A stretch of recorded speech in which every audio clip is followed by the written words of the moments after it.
know about life overseas as a black Christian missionary. Talking about relationships, God, fashion, and everything in between. Together, learning about a new culture and how they love. I'll take care of you, you take care of me, then everyone is taken care of. On Young Family, it's Lady A. You're watching MKJTV. You're watching MKJTV. On Young Family, it's Lady A. You're watching MKJTV. You're watching MKJTV. It's Avatar Teachers, really nice to meet ya. It's Avatar Teachers, really nice to meet ya. How you doing? It's Avatar Teachers, really nice to meet ya. It's Avatar Teachers, really nice to meet ya. On Young Family, it's Lady A. You're watching MKJTV. You're watching MKJTV. Young Family, how goes it? So I told you guys we were gonna have the brand new intro. Did you love it? I loved it. It was amazing. Thank you so much, Els. Oh my gosh, like, you always do me right, and I thank you so much for that video. And dude, he's such a gangster. He like did it in like 20 minutes. Like, how fly is that? What? Boom, in and out, and I loved it. So thank you. Mwah, mwah, mwah. Sarangheo. Like, I just am so excited when people do things out of their giftings. For me, it doesn't have to be like, I cherish gifts that are like from the heart. Like, it doesn't have to be 1,000 billion gazillion dollars. It just needs to be authentic, and it needs to be something that relates to me, and I'm on board and I'm loving it. Okay, so I also want to take time out to say thank you to the person who wrote the song. I don't know if you guys could hear it. On Young Family is MKJ. You guys are going to be humming it. I know you're going to be humming it. You're going to be like, man, I need to stop watching MKJTV. But don't stop. Tell a friend so they can hum it along with you, right? Y'all can get harmony going, and it'll be awesome. So, yeah, Alicia. Her name is Alicia, and her last name is Whitfield, Alicia Whitfield, and she actually dropping an album soon. So I'll put her information on my channel as well, so you guys can check her out. Okay, so today I wanted to talk about, wait, look, can you guys see this? I love this shirt. It ties up in the back. How cute is that? I just got it. I actually bought it in the grocery store, believe it or not. Excuse my workspace over there. I was going in. I think that's gonna fall, and that's gonna be a tragedy. Oh no, it's good. Okay. Yes, I am getting ready to go home, so I have papers, stacks and stacks of papers, and my bathrobe. Anyway, so yeah, today I want to talk about a couple different topics on this video. The new intro, which I already talked about. Whoop whoop. Very excited, and I'm going home. You guys know I wanted to go home. That was like something I wanted to do. Not only am I going home, I'm going to be home for like 4 months, like a very long time. So September all the way through the new year, I'm going to be stateside. So I'm very excited. I have a lot of actually I have a lot of meetings to go to, and I have some speaking engagements. Hopefully that'll be panning out, because it's going to be super awesome to share my experience, share my story about living overseas, and encouraging other young missionaries like to get out there and do their thing. And I'll be talking to some inner city schools as well that I used to volunteer with before I left, just to check in with them and, you know, encourage them, let them know that the sky literally is the limit. So I'll be doing speaking engagements, and handling some business stuff. So yeah, I'm excited. Home is gonna be awesome. I miss the South. Oh my God, I miss the South. I didn't realize how much I miss it until I started thinking about going home, and I was like, so I'm gonna be home for a really long time. If you're in the Carolina area, hit me up. I would love to have a meet and greet and meet some of you guys and hang out with you. That'll be super cool. Or VA or Philly. Definitely, I'll be in between those places while I'm at home. So I'm super excited about that. And I want to say shout outs to Jen and Tiffany, and I'm forgetting someone else, but you guys actually did the weight loss program with me that I was telling you guys about a couple of videos ago, and you guys are super happy, and I'm happy for you that you're happy, that you're embarking on this new part of life with the new you. And of course, weight isn't everything. It's about how you feel. And you guys have turned your lives around. So shout outs to you. I'm gonna hopefully be posting your before and after pictures really, really soon. So enjoy your new energy and all that good stuff. So video one, I have 2 videos to make today. Video 1 is going to be for Reese's Pieces. What's up, Reese's? And video 2 is going to be Case of the Exes. I got to talk about these exes because they just get out of the box and act just crazy and talk crazy out the side of their neck. So Reese's Pieces, let me give you a little bit of background so you guys can be on the same page with me while I'm talking to her, okay? So she's 22. She's never been kissed. She's never been on a date. She's never had a boyfriend, okay? Her family has been pressuring her to date, but at the same token saying that she'll never get a boyfriend because of how she carries herself. So they want her to be somebody she's not, like wear shorter clothes or tighter clothes or whatever have you. Be more revealing and outgoing or whatever.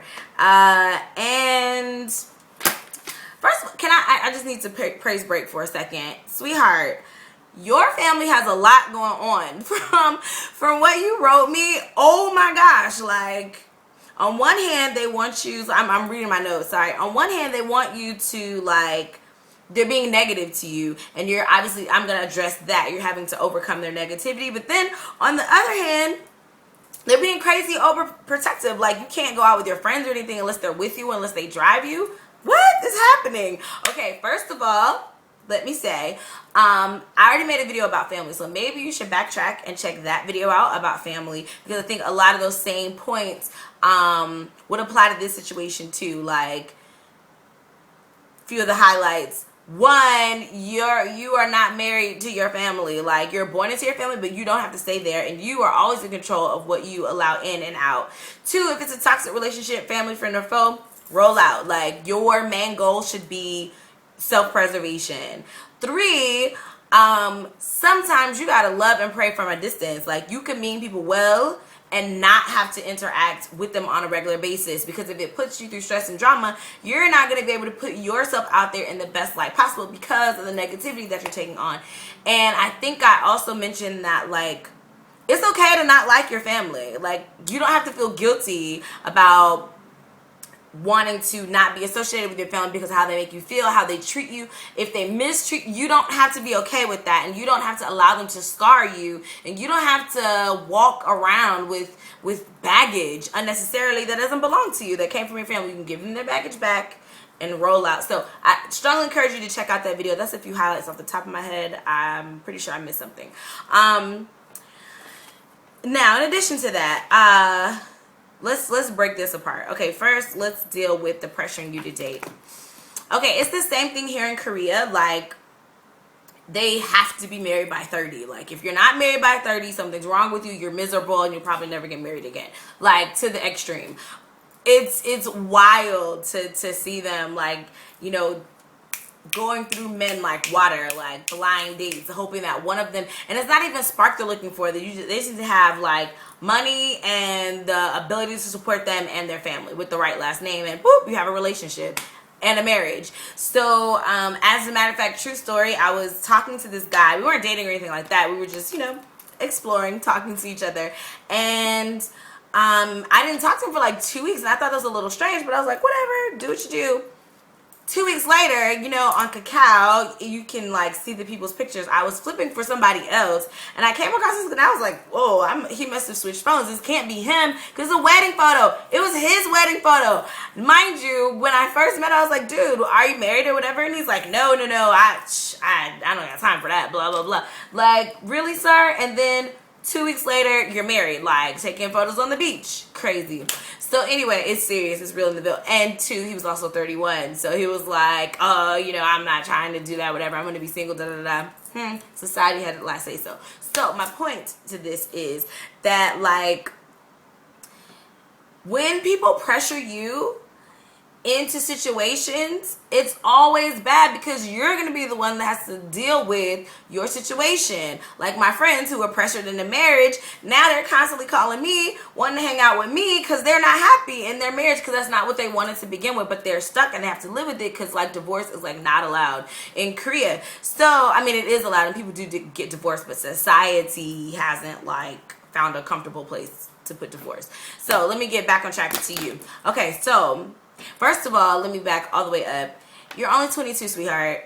It's okay that you haven't been kissed. It's okay that you haven't dated, and it's okay that you don't have a boyfriend. Like, I definitely tried my best to wait. And I was about 22 when I like finally gave up my cookies of my own volition.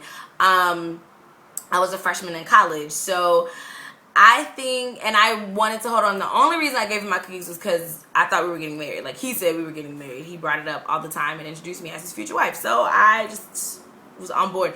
Anyway, don't rush. Don't feel like, oh my gosh, I've never been kissed or whatever you mentioned about enjoying your singleness. Do that. Enjoy your singleness. I always say, live your life, enjoy your singleness while you're single, because when you're not single, you're not going to be single and you're going to have to like hold up your end of the deal. So enjoy being single, live, travel, go abroad, stay local, I don't know, move across the street, do something. Enjoy life, live your life to the fullest, leave it all on the table in your singleness. I'm telling you, when you get wrapped up living your life, you're going to be wrapped up living your life. It's not even going to register. Like, well, I mean, you'll think about it. Let me not say that. You'll think about it, but it won't be like, oh, I'm alone, I have nothing to do, blah, blah, blah, blah. Don't even trip. Don't even worry about it. Also, I think it'd be a beautiful thing to have your first kiss be on your wedding day. Like, I think that's really sweet, and for sure giving your cookies on your wedding day. And a sure way to make sure that your cookies aren't strewed as crumbs all over everywhere is not to date. I mean, true, it's like I don't have to ever worry about you getting in a car accident if you never drive a car. So, again, I think there are more pluses to your situation than there are negatives. Now, about your family. About their negativity, words do hurt, but we also have the responsibility not to receive that package, like to our own selves. That's not on them. That's on you not to receive what they're putting out there, because words do hurt. You know, they say sticks and stones may break my bones, or words will never hurt me. That's a lie. I don't know who started that, but that is a lie and a terrible rhyme as well. But it's a lie. Words do hurt, and because words are alive, words can create, they can produce, they can contain, they can sustain things. Like, words are powerful, and we have to wield them carefully. So if your parents or your family has been sending negativity, like you'll never date, and this is why you'll never have a boyfriend, no one will ever want you, and these really counterproductive things, like at some point I need you to get a trigger word in your own head that you zone out. Like, while they're talking, you just zone out and then come back. Like, don't just put a lid on your ear gate. Like, the Bible even talks about like guarding your heart, because out of that flows the issues of life. How do things get deposited in our hearts?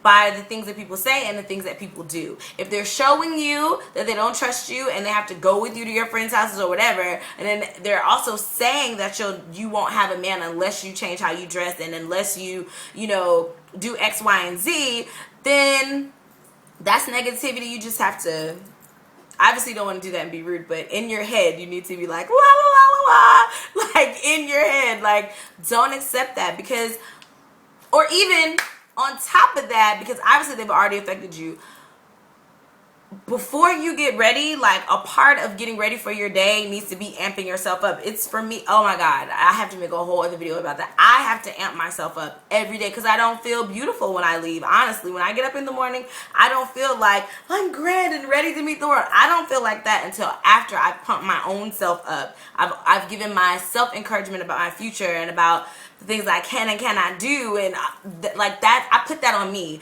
It's not your family's responsibility to make you happy, nor is it a man's responsibility. You need to be happy and comfortable in your own skin. And so if it means standing in front of the mirror saying, I am fearfully and wonderfully made, there is not a hair out of place, there is not anything on me that's not supposed to be on me, whatever things are wrong, they're gonna work out to my benefit, and the man that comes is he's gonna understand, and he's not gonna want to change me, because he's gonna love me for who I am on the inside, not on the outside. So you have to like start to condition yourself to think that, and start to tell yourself that, and believe it. Don't just say it, believe it. Like, you have to verbally put word seed out there that's going to produce positive fruit in your life. And if people have been throwing negative seeds, that's going to produce fruit too. So now you have to talk over top of those seeds. You got to talk over top of those seeds and choke those seeds out so that that fruit doesn't produce anything that could take life. You want to produce fruit that's giving life, if that makes sense. So yeah, man, you gotta switch it out. Just exchange. Just do a whole emotional exchange. Like I said, you're young, you're 22. If you're going off to school, that'll be a great time to like get from underneath your parents and forge your own path. If not, that should be your number one goal. Not a man, your number one goal should be getting out of your parents' house. Getting your money together, getting your education together, getting a career together, even if you don't go to school, because there are plenty of ways for you to be successful without going to college. Whatever your plan is, the end goal needs to be you being on your own with the person who loves you most, and that's you. If your family has not, it's a privilege to be connected with people. It's a privilege to have trust and two-way vulnerability. If they can't handle that privilege, then you need to peace out. And so get your life together. Like, focus on that. And especially at 22, like, you're young, but you're old enough to stand on your own 2 feet and like set some boundaries. And I don't know if you've tried this or not, but for me, like, I had family members who were very, very mean to me, like when I was younger, and even into my adulthood. Like, I was at college and they're like, oh, you're still the blackest white girl I know, and you know, blackie this and whatever, because I'm dark skinned. And so there came a time where I had to say, you know what, I don't appreciate that, because although my black is beautiful, you're trying to be negative, and you're trying to down talk me, and you're trying to give me shackles and chains that I don't want. I am free to be me, and I don't need your permission to do that. So either you're on the Avery boat or you're not. If you're not on the Avery boat, that's fine. Love you. See you when I see you. If you are on the Avery boat, then I need you to get all the way on the boat. And I don't want you to cloak your negativity and your poison that's probably stemming from your own jealousy and your own insecurities.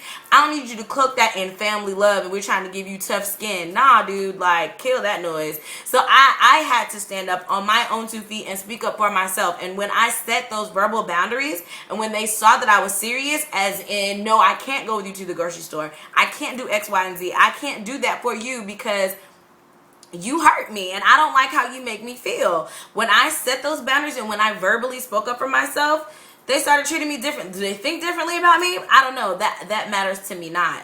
How they treated me is what counted. So you might have to, of course, be respectful. You always want to be respectful, but you just have to, like, I heard this guy once say that I think actually is on a movie. He's just not that into you. I mean, I've used this for relationships, but this applies to parents too, or family as well. Everybody has a relationship that they want. Every woman has a relationship that she wants. Because if it's not a relationship that you want, if it's not a relationship that you're proud of, then leave. If you're still there, you're the reason why you're in that terrible relationship. So whether it's your man cheating or whether it's your family being negative, you are the only one who controls what goes in and out of your life. You've allowed that to be in your life. So I hope that I'm talking really quickly. So I hope that I've said something that you can, like, apply to your situation. And I hope I made sense, with my analogies. I like them, but sometimes they don't always make sense. I'm gonna make sure I didn't skip anything. Yeah, man, I don't know your family, and of course there's always two sides to every truth. But from what you wrote me, it just sounds like they're very confused and they haven't figured out how to live life on their own without it being premised on someone else. And when I say that, I mean sometimes there are people who they're successful, but they only feel like they're successful when they've stepped on someone else to get there. There are people who say they're happy, but they're only happy at someone else's expense. Someone has to be serving them. Someone has to be catering to them. Someone has to be taking care of them. Those people are pseudo happy and pseudo successful, because genuinely happy people, genuinely joyous people, genuinely successful people do it on their own 2 feet and not on the backs and emotions of others. So it sounds like your family has yet to really master that, and because they're like that, they do that to each other, and so they're doing it to you because that's the purpose that they serve in each other's lives. But obviously, if it's affecting you like that, you're not in that same boat, and so don't hop in the boat. I honestly would just, again, get a trigger word. Like, you know your family, you know when they're about to head down that road. When they do get you a song, start singing it in your head. Oh yeah, yep, you might be right. And just in your head, be in your own place. I do it all the time. be in your own place in your minds. Like, totally, that's what you should do.